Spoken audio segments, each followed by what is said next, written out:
Keepers of Kalachakra written by Ashwin Sanghi एक ऐसा book है जिसमें आपको crime, thriller, politics, conspiracy, terrorism, Buddhist iconography, ancient Indian wisdom और क्वांटम फिजिक्स का एक एबव एवरेज कॉम्बिनेशन आपको पढ़ने मिल जाएगा। एबव एवरेज इसलिए बोला क्योंकि अगर ऑथर थोड़ा ज़्यादा कोशिश किए होते तो एक साथ बहुत सारे जॉनरास को और अच्छी तरह से पोर्ट्रे किया जा सकता था। Yes, definitely keepers of Kalachakra has a gripping and thought provoking story line, लेकिन ऑथर चाहते तो स्टोरी के पोटेंशियल को और अच्छी तरह से डिफाइन कर सकते थे। कीपर्स ऑफ कालचक्र की सबसे खास बात मुझे यह लगा कि इसमें जैसे कैरेक्टर्स को इंट्रोड्यूस किया गया है और एक फिक्शनल फैक्ट को रियल फैक्ट के साथ जैसे ब्लेंड किया गया है, वो बहुत ही यूनिक फील होता है। So in this episode we will discuss about 5 details from this book with you. If you like the content then like, comment, share please.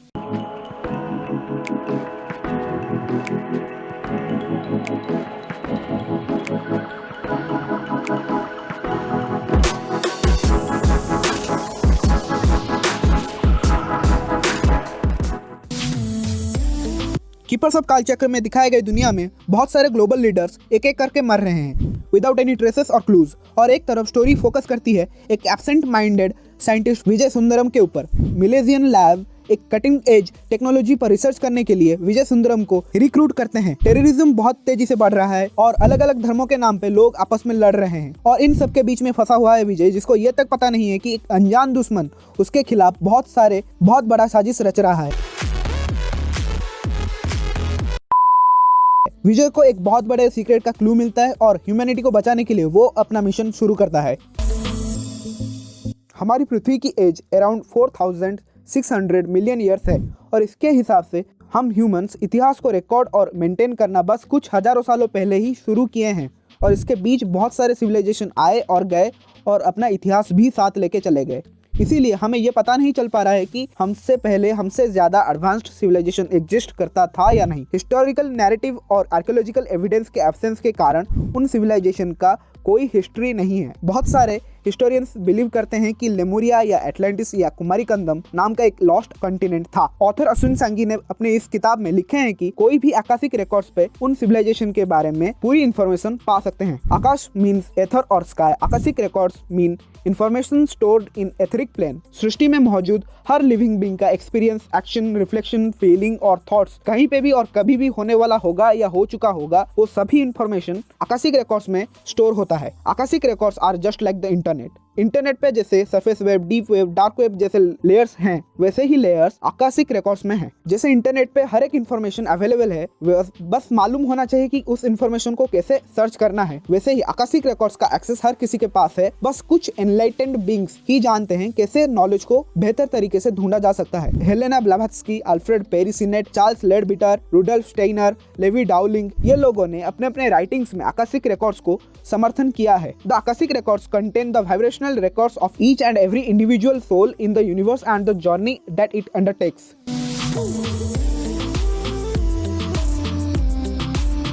Minerva नहीं, मैं यहाँ रोमन गॉडेस ऑफ विजडम की बात नहीं कर रहा हूँ। मैं यहाँ मिनर्वा नाम के एक सीक्रेट सोसाइटी की बात कर रहा हूँ। यूरोप के ओल्डेस्ट ऑर्डर से इनका जन्म हुआ है। 1776 एडी में मिनर्वा अस्तित्व में आए थे, लेकिन मिनर्वा एक सीक्रेट सोसाइटी से ज़्यादा एक लीगल फाउंडेशन है। ये 1926 एडी में लिक्टेनस्टाइन में ऑफिशियली एक फाउंडेशन के तौर पे रजिस्टर हुए थे। ऑर्डर ऑफ परफेक्टिबिलिस्ट से ही मिनर्वा का जन्म हुआ है, इसीलिए मिनर्वा और परफेक्टिबिलिस्ट का सिंबल एक ही है, the sacred owl of Minerva.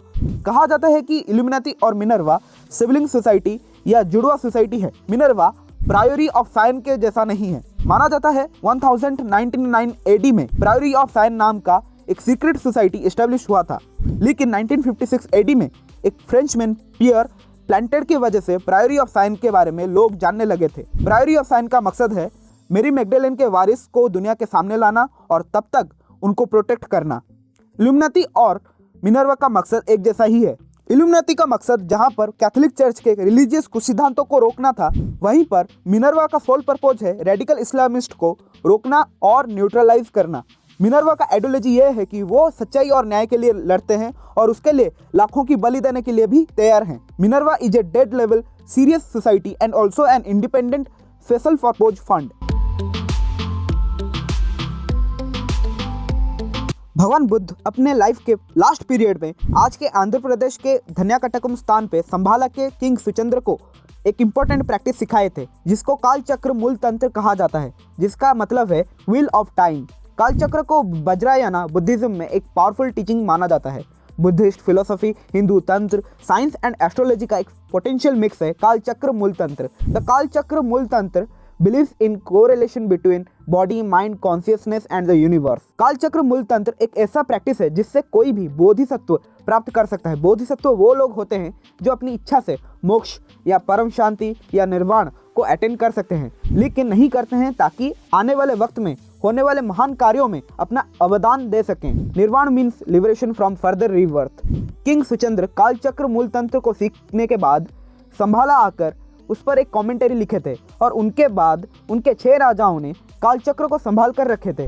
King Suchandra और उन 6 राजाओं को सप्त धर्मराज कहा जाता है और उन 6 राजाओं को रिगडन किंग्स कहा जाता है। मंजूश्री कृति फर्स्ट रिगडन किंग कालचक्र का एक सिंप्लीफाइड वर्जन लिखे थे जिसको श्री कालचक्र कहा जाता है, और सेकंड रिगडन किंग ने भी एक कमेंटरी लिखा था जिसको विमल प्रभा कहा जाता है। श्री कालचक्र और विमल प्रभा ये दोनों से ही आज के कालचक्र सिस्टम बना था।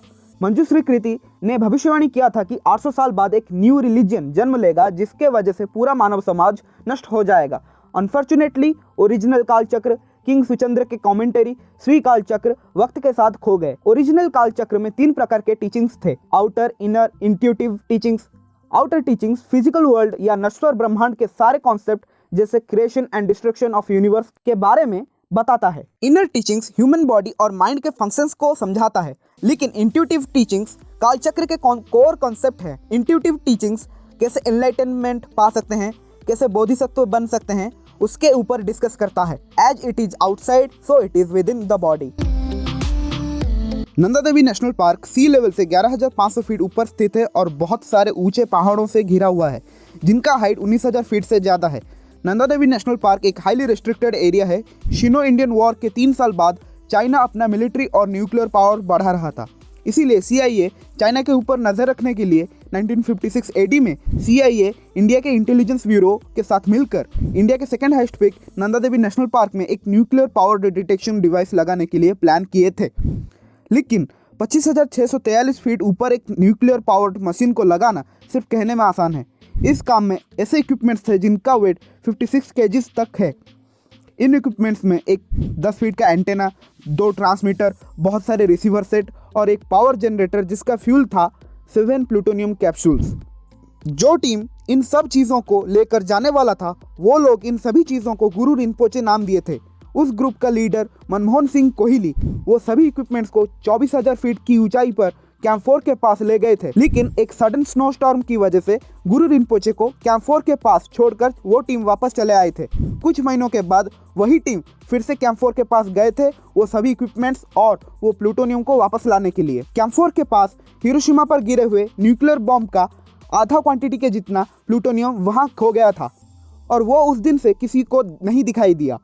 बहुत सारे थ्योरीज क्लेम करते हैं कि वो प्लूटोनियम अभी भी स्नो के अंदर दबा हुआ है, और कुछ कहते हैं वहाँ के ग्लेशियर से निकलने वाला नदी प्लूटोनियम की वजह से कंटामिनेट हो गया होगा, क्योंकि जब नंदा देवी नेशनल पार्क के पानी और पत्थरों का रेडिएशन टेस्ट किया गया तब उसके रिपोर्ट्स को सस्पिशियसली रिलीज नहीं किया गया था, और उसके बाद नंदा देवी नेशनल पार्क के हायर एरियाज को विदाउट स्पेशल परमिशन कोई विजिट नहीं कर सकता है। कैंप 4 के रेडियो एक्टिविटी लेवल्स को मॉनिटर करने के लिए इंडो तिब्बतन बॉर्डर पुलिस को तैनात किया गया है।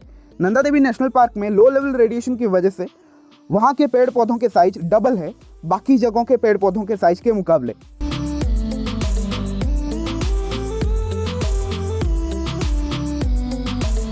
कीपर्स ऑफ कालचक्र बुक में एंटेंगलमेंट कॉन्सेप्ट का बहुत इंपॉर्टेंस है। तो एंटेंगलमेंट है क्या? एंटेंगलमेंट को एक छोटे एग्जाम्पल से समझते हैं। 2 अलग अलग सब्जेक्ट हैं जिनका नाम सब्जेक्ट A और सब्जेक्ट B है, जो इंटरनली और एक्सटर्नली पूरे डिफरेंट है, फिर भी एक अननोन वे से एक दूसरे से कनेक्टेड हैं, और इसी वजह से किसी एक का भी कैरेक्टरिस्टिक चेंज होता है तो दूसरे का कैरेक्टरिस्टिक भी ऑटोमेटिकली चेंज हो जाता है, और इसी फेनोमेनन को एंटेंगलमेंट कहा जाता है। So subject A can be called as entangled subject B and also subject B can be called as entangled subject A। हालांकि अभी तक एंटेंगलमेंट को सिर्फ क्वांटम फिजिक्स में क्वांटम एंटेंगलमेंट नाम से डिस्कस किया जाता है।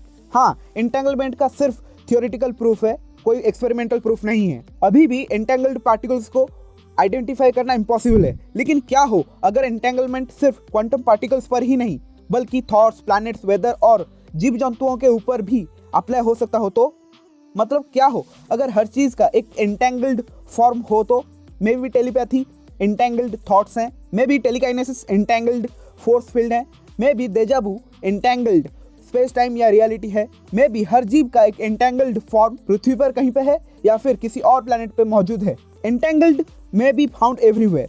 एंटेंगलमेंट एक बहुत बड़ा कॉन्सेप्ट है। हम जब सोते हैं तब क्या होता है? क्या हम एक अलग स्टेट ऑफ कॉन्शियसनेस में चले जाते हैं या एक यूनिवर्सल एनर्जी सोर्स से खुद को रिचार्ज करते हैं? लेकिन क्या हो जब हम सोते हैं तब हम किसी और की जिंदगी को जीते होंगे तो?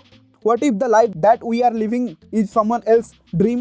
What if your dreams are simply shadows created by that entangled life? अगर entanglement humans के ऊपर applicable है तो इसका मतलब आप जब सोते हैं तो आपका entangled life form अपनी ज़िंदगी जीते हैं और वो जब सोता है तब आप अपनी ज़िंदगी जीते हो।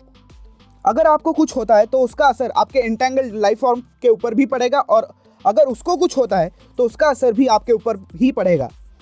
एक बात ध्यान रखिए, ये सब बातें ऑथर के ओपिनियन है, मेरा नहीं। मुझे इंटरेस्टिंग लगा तो आपको बता दिया। Thanks for being here. आशा करता हूँ कि आपको बुक सेल्फ सीरीज का ये एपिसोड पसंद आया होगा। तो ऐसे और वीडियोस देखने के लिए सब्सक्राइब टू आवर चैनल। अगर आपने यहाँ तक देख लिया है तो आपके लिए एक बोनस फैक्ट और माय पर्सनल फेवरेट फैक्ट मेरे इंस्टाग्राम पे अपलोड किया गया है। जाइए देख लीजिए और मुझे फॉलो कीजिए। Press the bell icon, follow us on Instagram and Twitter, like our Facebook page, join our Telegram channel, links in description. Sayonara.